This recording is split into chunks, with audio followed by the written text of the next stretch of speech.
Hey guys, Josh here. I wanted to do a teardown of a site that's always kind of fascinated me, and that's Buzzfeed.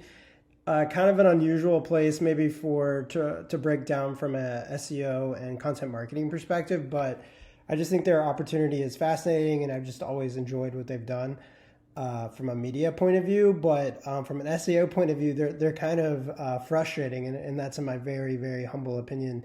I'm sure they have a lot of smart people working there. So just to get right to it, I went to BuzzFeed.com and it's in October 2021. All the buzz is Squid Game. So this was literally posted like 5 hours ago and I just pulled it up. But you would think with BuzzFeed's like algorithms and everything, they would know that Squid Game is a huge hit. I'm sure they, of course, know that. And they probably have multiple articles on this. But I just pulled up one that was on the front page. But one thing that's just really interesting to me is just the way they organize their content. As you notice, if we go up here into the folder, we'll see that BuzzFeed.com, and then off of their root domain, it's the author's name, not even like the topic. And it's not saying that every topic needs to have its own like subdirectory and folder. But as I mentioned, like this is one of the biggest cultural things in the whole world. So you know that there's going to be a lot of content, a lot of interest. So why don't they just create a folder for these large things and then own something like Squid Game going forward? Otherwise, you know, this URL and everything here is pretty specific and overall works, except they're throwing it into the author's folder and name. And it's always kind of fascinating to me if we go over to BuzzFeed, just how social and how viral driven they are. And that's been like in their core DNA from the start. I mean, I totally believe in investing in one channel for a really long time to gain traction there. But I mean, they're like 10, 15 years in now. I would think they would get their SEO game a little bit better, because if we look here, their traffic overview, and this is just SimilarWeb. I mean, I know all of this stuff is off a little bit, but it's 104 million total visits.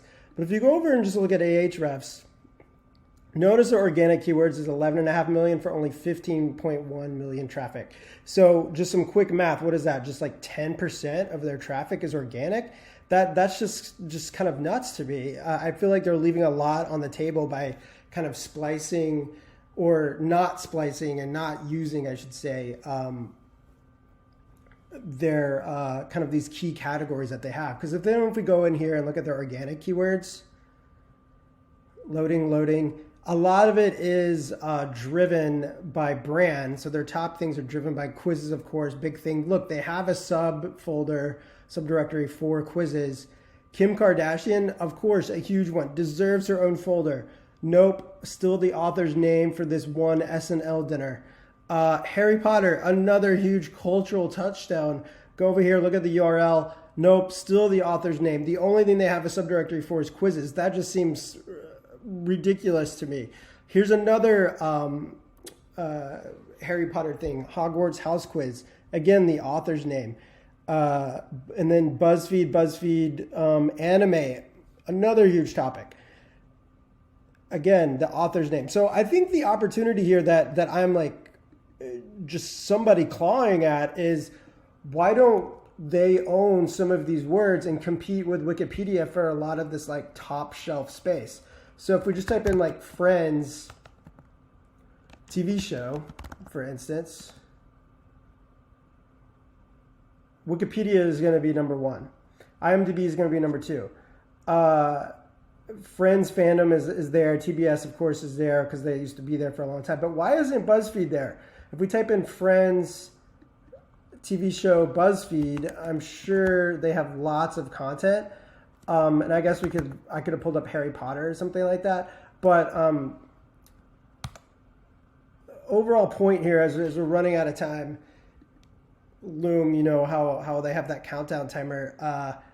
Here we go. They have it by tags, but it's just not like ranking as well. So I think they need the subcategories and the subfolders to make a bigger impact here. Anyway, that was just a quick breakdown in just a few minutes about BuzzFeed. Hope that was helpful for you. And I'll be posting some more of these on growthcontent.io as we go forward. Thanks a lot. Talk to you soon. Bye.